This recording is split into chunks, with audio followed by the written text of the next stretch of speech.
La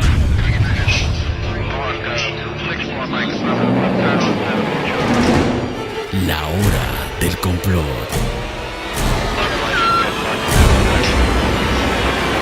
Buenas noches, amigas y amigos, es un placer volverlos a encontrar a todos en esta su hora del complot, programa en el que tratamos de analizar el devenir de la historia geopolítica, financiera y cultural humana, pero a la luz de aquellas sombras y medias tintas, a la luz de aquella actividad conspirativa que suele moverse detrás de los grandes hombres y mujeres, de los tratados, de lo que se nos sirve como producto final de los medios de comunicación. Porque siempre antes de un gran hecho histórico suele haber habido mucho trabajo de zapa, suele haber habido mucho trabajo de negociación, mucho trabajo de erosión y hasta, por qué no decirlo, delincuencial, de chantaje y de extorsión que orilló a alguna de las partes a ceder sin pelear o peleando poco. En esta ocasión quisiera tocar con ustedes el problema que representa para la humanidad y especialmente para los países pequeños, pobres y en desarrollo, el complot del aborto universal. En primer lugar quisiera, como bien dice otro divulgador de temas muy parecidos a este en nuestro país, el mago Francis Fancy, que no tiene programa propio de él, lo dicen en conferencias físicas presenciales, no le es bueno al que se mete en los temas del misterio tratar de fingir neutralidad. En este mundo no hay neutrales, todos tenemos nuestras simpatías y nuestras antipatías.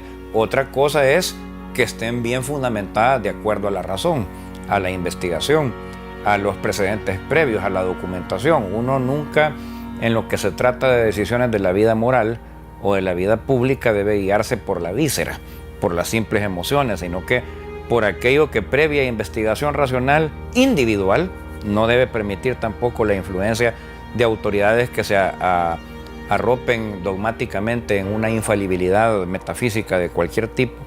Uno debe tomar la decisión que individualmente llegue a considerar la mejor documentada. En mi caso particular, Max Brannon es férreamente antiaborto. Tal vez no en todos los casos, pero sí en la mayoría. Y definitivamente no estoy a favor para ningún país de la tierra, ni siquiera para los poderosos, del aborto de carácter universal. Me refiero a esta causa en concreto porque uno de los numerales de la agenda del movimiento LGBTTI es orientar la casuística pro aborto en los distintos países donde operan en favor de que el aborto sea fácilmente accesible para todas las personas que lo piden y casi sin ninguna justificación.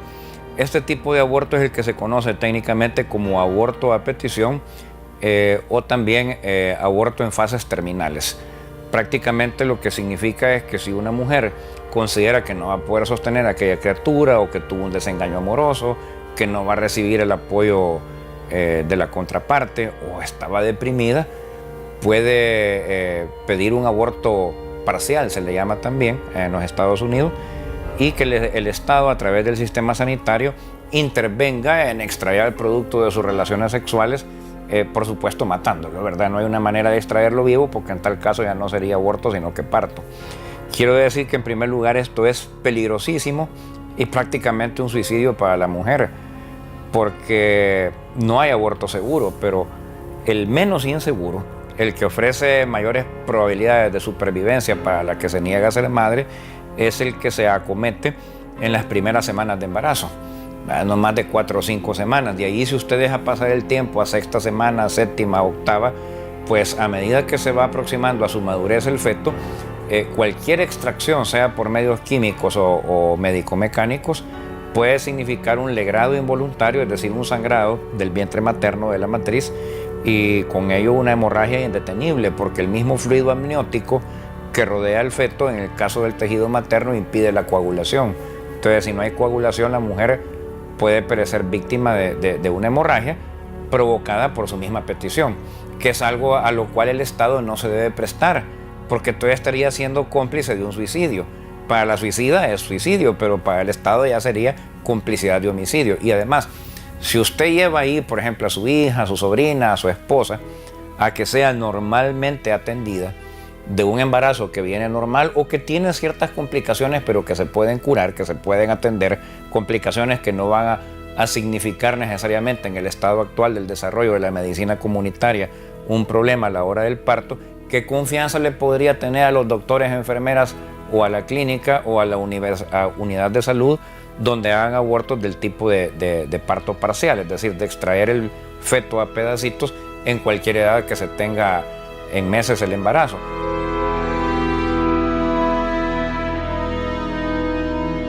Quien estuvo matando hace media hora, en primer lugar le puede infectar a su pariente o a su esposa, pero en segundo lugar, los sistemas de salud que aceptan que puede llevarse a cabo este tipo de aborto institucionalizado suele ser que aceptan también cuotas. Es decir, que si le llevan 200 embarazos al mes, una cuota sería que el 20% sea eliminado. No en función de cómo viene el feto, sino en función de que les han exigido el 20%, como a un vendedor por comisiones en una empresa, pues que tiene que dar ese 20% de eliminaciones, venga como venga el feto. Esto tiene dos tipos de consecuencias a nivel geopolítico. En países grandes y extensos como los Estados Unidos, la consecuencia es que la gente se sale del sistema de salud. No quiere saber más con él porque le pierde confianza y entonces empieza a tener los partos en su casa. Lo que dicho sea de paso es legal, aún en los Estados Unidos, pero con los consiguientes riesgos, porque todas las infecciones pueden ocasionar la muerte de la madre por fiebre puerperal o también por el niño.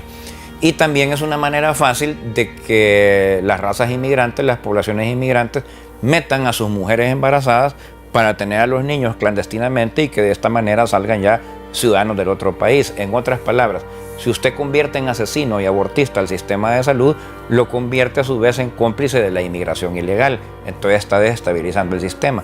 Pero en un país pequeño como el nuestro, como en El Salvador, que es de donde yo hablo, a lo que puede conducir el aborto de parto parcial o aborto a simple petición, venga como venga el feto, aunque venga perfectamente, es a la despoblación del país.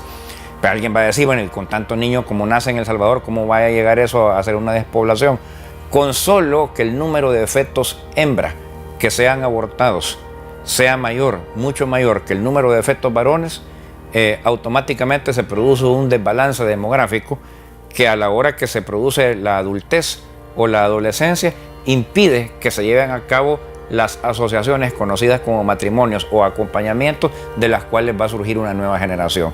Y esto obliga a que aquellos machos, es decir, seres humanos masculinos que han quedado sobrantes en la cuota que la naturaleza nos envía, deban convertirse o en criminales para violar o en emigrantes. Entonces esto lo que hace es subvertir más al país.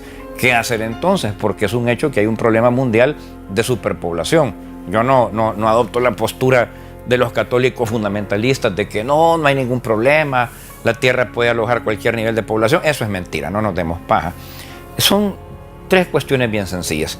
En primer lugar, un reordenamiento territorial. Por mucha que sea la población de un país, si toda se aglomera en la capital y en unas cuantas ciudades, 2, 3 ciudades más, es lógico que va a escasear más el trabajo, va a escasear más la comida, va a escasear más el agua, va a haber más dificultades para las autoridades en distribuir los servicios públicos, en otorgar seguridad.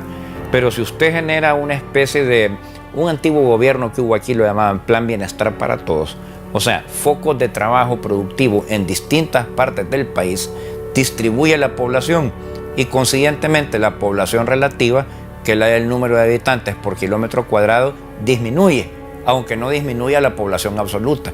Pero ya solo eso genera clase media e imposibilita, o más bien dicho, hace innecesario tener que delinquir para acoplarse, delinquir para acompañarse, delinquir para reproducirse o tener que emigrar. O sea, mitiga el problema.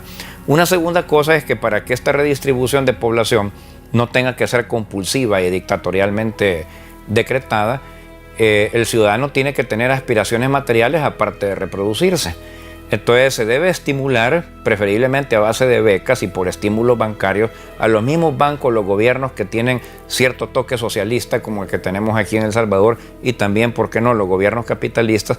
Habría que estimularlos en sus ganancias de cobrarles menos impuestos, siempre y cuando esos impuestos menos que usted le va a cobrar a la industria bancaria, ellos la destinen a becas para carreras científicas, para carreras tecnológicas, ecológicas o relacionadas con la cultura.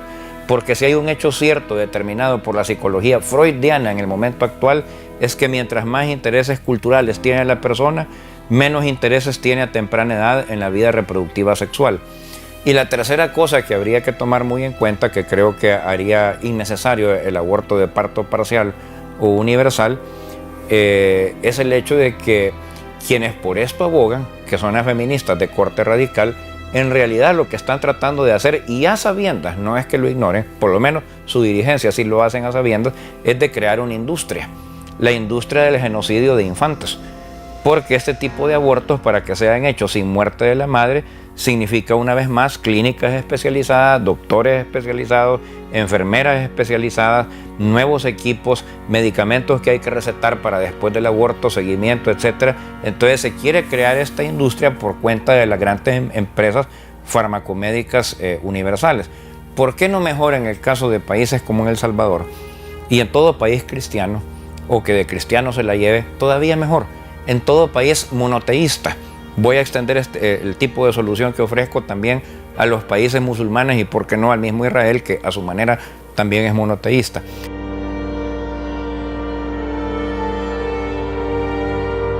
¿Por qué no mejor simplificar los trámites de adopción? En El Salvador, por ejemplo, y no es pecado nada más nuestro, es característico de docenas de países, a cualquier pareja extranjera con sus medios, que puede probar que tiene buenos ingresos y que es de clase media o superior, y que llega a adoptar niños huérfanos salvadoreños, y eso yo soy testigo porque he participado de esos procesos tratando de ayudar a los adoptantes, se le exigen no menos de 30 pasos jurídicos, incluyendo la comprobación de registros que el gobierno salvadoreño no tiene por qué tener, como por ejemplo los registros de servicio militar, de las enfermedades que han padecido o del seguro social en su respectivo país. Esas son cosas que solo a ellos competen. Pero lo más importante, cada uno de esos pasos tiene un costo. Y la adopción de un niño pobre, huérfano, salvadoreño, yo en lo personal he constatado que en promedio en el año actual anda por los $55,000. Y entonces así a qué alma de Dios, por buena que sea, que quiera darle una oportunidad a un infante o a varios, le va a quedar bolsillo para poderlo hacer. Mejor se abstienen y compran un perrito más barato. Pero si pudiéramos simplificar los pasos de adopción a que sean no más de 6 o 7, y que sea una cosa que en total no costará más de $6,000, hecha las comprobaciones de seguridad en el país de origen, que se trata de personas normales, no de locos ni que están implicados con alguna mafia de tráfico de órganos, la mayor parte de los niños que actualmente las mujeres muy pobres por falta de recursos quisieran abortar se salvarían, porque no es obligación que quien ha concebido un niño deba crearlo. La obligación moral es que el niño viva, no importa en manos de quién. Recuerden que padre no es el que engendra, padre es el que cría.